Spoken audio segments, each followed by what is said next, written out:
IMANI tech vehicles, as many of us already know, are one of the best purchases you can make in Grand Theft Auto Online. And the great thing about almost all the IMANI tech vehicles is they feature very similar armor and capabilities, only with their real differences being whether they have bulletproof glass or not, and the actual speed they have going for them. In front of us, we have two of, in my opinion, the best IMANI tech cars in the game. We have the Ocelot Virtue, and this is a free vehicle to get your hands on if you simply complete the first and last dose missions for the Dax storyline. But even without talking about price, this is just a great vehicle. It is fast, featuring a top speed of 120 miles per hour, and it literally features the most insane acceleration in the game. No other car, even HSW vehicles, can keep up with the level of sheer speed. I mean, look at that speedo, 80, 100, 110, and we're at our top speed already. I mean, that's crazy. And that level of speed does allow the Virtue to be quite impressive. But it's not just that. It's also the fact that it is one of the most survivable explosion resistance IMANI tech vehicle, able to tank upwards of 10 homing missiles and 10 sticky bombs before being taken out. That is quite impressive. When you pair that with the fact this vehicle also gets a missile lock-on jammer, meaning homing missiles are not able to be fired at it, and it has proximity mines which you can drop, it's pretty dangerous. Now, the proximity mines that you do get on IMANI tech vehicles really aren't that good. They're just slick mines, and you can see what slick mines do. They just kind of cause your vehicle to spin out. It's not that big of a deal, especially because I'm purposely spinning it. If you drive through a slick mine, you can keep your vehicle driving pretty straight as long as you know how to drive, and you'll be fine. So, for the most part, I don't really think that the mines are anything impressive on the IMANI tech vehicles. You can also get front-mounted machine guns on them, however, I don't do that on my personal IMANI tech cars. You can see, like, the Buffalo STX, for example, has them right there. That shot the entire fender off, bruh. But either way, I don't really think that the front-mounted machine guns are anything impressive either. So the major strengths IMANI tech vehicles have is the fact that they don't get locked on by homing missiles, the fact that they can survive multiple explosions, and are basically normal sports cars, which is great. The Buffalo STX is a 4-seater. As we can see, it features semi-bulletproof glass, 26 rifle rounds, and you're able to cut through, but it's still enough that if somebody just takes a quick drive-by, you're obviously going to be able to survive quite a bit. The downside of the Buffalo STX is that it only survives 3 explosions, the 4th one taking it out. However, it still survives 10 homing missiles. Only sticky bombs and RPGs are going to blow it up in 4. But the Virtue is a lot more survivable. However, as I said, it doesn't feature any bulletproof glass, which is something you want to keep in mind.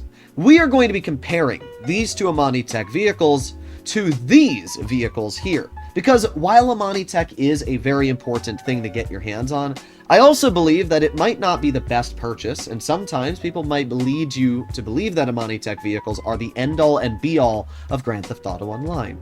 Let's start off with this big ol' boy here, which is the MOC Hauler Cab. If you make your way over to the phone and you scroll over to Warstock, you will see right at the top page Mobile Operations Center. And you can purchase the cab, either being the Phantom Custom or the Hauler Custom, for around $1.2 to $1.5 million. Then you can go over to your bunker and you can upgrade this vehicle. This is the most armored mode of transportation in the game, by far. It's, first of all, fairly fast, over top speed of 102 miles per hour. It's pretty quick, especially for an armored vehicle. I mean, sure, it's not obviously as quick as something like the Ocelot Virtue or the Buffalo STX, which can go 126, but for quite a large semi-truck, this is a fairly fast and mobile vehicle. And obviously, being a semi-truck does have its advantages, because this thing is big and heavy, and if something gets in your way, it is very easy to just shove it out of your way. You're not really going to be stopping this truck anytime soon, which is obviously really nice, and you can see that here. That car does not stop me at all, not even the slightest bit. Second of all, this can survive 69 homing missiles. Yes, you heard that right. I'm pretty sure Rockstar picked that number as a meme, but I'm being serious. You can survive an unfathomable amount of destruction in this vehicle. And even though, as I said, it's not the fastest, I think just the fact that you literally cannot destroy it is pretty impressive. And that alone definitely gives it some good competition for a vehicle even like the Buffalo STX. And you might say, okay, well, what about the glass? Well, actually, this features the same level of protection on the glass that the STX does, as we can see. All of this counts as armored glass. So that means it's going to be just as hard to shoot the driver in this vehicle. Plus, because it's so tall, it's very hard to actually shoot the person in this vehicle because, you know, this is what you're looking at. It's a very hard shot. And the final reason that this is actually an incredibly good investment is because you can shoot directly from the back. We can see here I'm hitting the Buffalo STX. And the crazy part is that you can't hit me. So I can shoot directly behind this vehicle, but you cannot shoot back. And you can imagine how this is really, really dangerous and obviously allows the MOC cab to just be ridiculously good. So if you want my honest opinion, I think that this is honestly better than a lot of IMANI Tech vehicles. In fact, it's on par, if not better, than the two IMANI Tech vehicles we have in front of me here displayed. And the reason why is, first of all, this is cheaper. To own and mess around with IMANI Tech vehicles, you need to own the agency, and then you need to own the vehicle workshop, and then you need to buy the vehicle, upgrade it. It's expensive. You're going to be looking upwards of $4 million plus just on the IMANI Tech vehicle itself with the upgrades paired together. And then with the agency, it's going to be close to around $6 to $7 million just to get your hands on a fully upgraded IMANI Tech vehicle. And even one like the Virtue, you're still looking at around $3 to $4 million. And for the MOC cab, all you need to do is own a bunker, which you get for free if you purchase a new copy of GTA. And not only that, but that's it. You don't really upgrade this vehicle. It comes upgraded already. So it's pretty dang impressive. I can tell you for a fact that it is a very good investment to get your hands on, and it is such a dangerous and underrated vehicle. The other choice we have is another very popular car in GTA Online, which is the Pegassi Torador. Why is the Torador so impressive? Well, first of all, it has a rocket boost, which is really nice. It means that you can accelerate up to speed, which is something that not a lot of vehicles can obviously boast. Even the Ocelot Virtue clearly does not accelerate as fast as a literal rocket. So not only does this vehicle have rockets on the back of it, but it has rockets on the front. Homing rockets, which is something that you will not find on any of the IMANI Tech vehicles. And these aren't just homing rockets, these are super dangerous rockets that will instantly lock on anything in front of you and blow it up. It doesn't matter if it's a flying broomstick like the Oppressor Mark II, a jet like the F-160 Raiju, these missiles are dangerous and they will take out really anything in front. So this is faster than an IMANI Tech vehicle. It actually has really good handling too, as we can see, almost no grip lossage, so it's really good on handling, it's incredibly fast, and it has missiles. What else? Well, it can survive upwards of 6 to 7 homing missiles. That's a lot of destruction that this thing can survive. I mean, it almost survives as much as an IMANI Tech car. The only difference is that you don't get a homing missile lock-on jammer.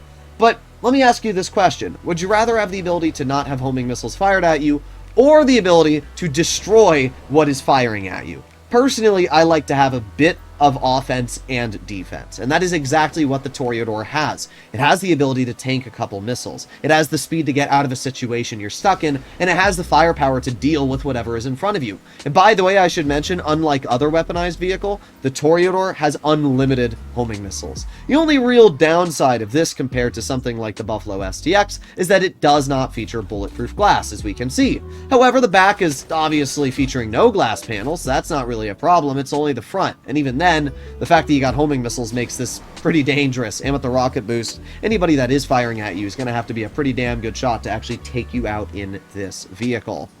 Oh, and by the way, one other thing I thought I'd mention is that the machine gun on the Torador is one of the most dangerous in the game and does the same damage as a minigun. And we can see that right here. Full health vehicle in front of us, I'm going to use my machine gun on it, and it's blown up. I mean, that is insane. We got a car here that hasn't been damaged either, and look at that. I mean, that's actually ridiculous. So you really don't mess with the Torador. In my opinion, if you were to buy this or an IMANI Tech vehicle, I think this is a better shout. Now, you can use IMANI Tech vehicles in missions, but if you're only using IMANI Tech cars for missions, buy a Torador, and then also buy an armored variant vehicle. What do I mean by that? Well, if you take a look at something like, not even Warstock, but you can make your way over to Legendary Motorsport. Go to 4 Doors, and sort by price. And if you look at some of the cheaper vehicles, like the Benefactor Shafter V12, you can buy an armored variant for $325,000. The armored variant of the Shafter V12, we can actually see right here, features the exact same level of bulletproof protection that you're going to find on any IMANI tech vehicle that has semi-bulletproof glass. We can see here I'm shooting at the glass, and we can see here I'm going to do the exact same thing. And the glass does not break until it receives a certain amount of gunfire. The only difference between these two cars is that you can lock on this vehicle with homing missiles, and that it only survives one explosion, the second one blowing it up. But as I said, if you're planning on only using IMANI tech vehicles really for missions, then get your hands on a vehicle like the Shafter V12 Armored. It's $300,000, and then buy a Torador, or get your hands on the MOC cab, because personally I think that both of these other options are going to be just as effective, if not better, for the majority of use cases you are in, especially if you're a player like me that's constantly in solo lobbies where you don't really find that much use for IMANI tech vehicles. It's a lot smarter to save your money. So hopefully you enjoyed today's video, and if you'd like to see more like it, please consider smashing that subscribe button down below. Bye-bye!